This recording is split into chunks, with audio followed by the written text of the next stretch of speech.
काय माझ्याकडे शब्द नाही आहे. खूप धक्कादायक बातमी आली. माझ्या मुलांनी मुंबईवरून फोन केला. सकाळी झोपेत होतो आणि त्यांनी सांगितलं की अजितदादा इज नो मोर.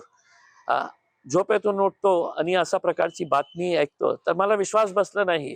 मी म्हटलं कोणाच्या बाबतीत बोलतो? तो अजितदादा. मी म्हटलं अजित पवार? तो बोले हा अजित पवार प्लेन ॲक्सिडेंटमध्ये दुर्घटनेमध्ये त्यांचा मृत्यू झालेला आहे.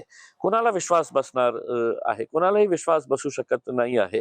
पण जेव्हा त्याची पुष्टी झाली तर आता आमच्याकडे काही शब्द राहिलेले नाही आहे. एका इतका उत्तम कार्यशील ॲडमिनिस्ट्रेटर मला असं वाटत नाही आहे की महाराष्ट्रामध्ये कोणी दुसरा असेल. अजित पवार साहेबांचं वैशिष्ट्य म्हणजे ते खूप एबल आणि एफिशियंट ॲडमिनिस्ट्रेटर होते आणि त्यांचे कट्टर विरोधक सुद्धा हे मान्य करतील. अंग्रेजीमध्ये आपण बोलतो ना वर्कहॉलिक. ज्या माणसाला फक्त काम करण्याची सवय होती, फक्त काम काम आणि काम.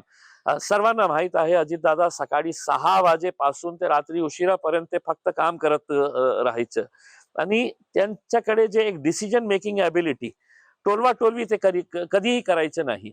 काम होणार असेल तर तुमच्या तोंडात ते सांगणार हो हा हे शक्य आहे आणि नाही होणार असेल तर ते स्पष्टपणे हे बोलणारा माणूस होता की नाही हे काम शक्य नाही आहे, हे होणार नाही. आणि जेव्हा ते म्हटलं नाही होणार तर ते नाही होणार. तर अशा प्रकारचं एक एबल ॲडमिनिस्ट्रेटर, दुर्दैवी त्यांचा अशा प्रकारे मृत्यू होणे हे फक्त महाराष्ट्र नव्हे तर देशासाठी एक खूप धक्कादायकच बातमी आहे. पवार परिवारावर आता काय परिस्थिती असेल आम्ही समजू पण शकत नाही आहे. पण लाखो करोडो त्यांचे जे चाहते आहे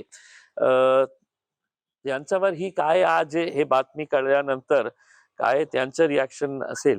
आमची तर भावपूर्ण श्रद्धांजली.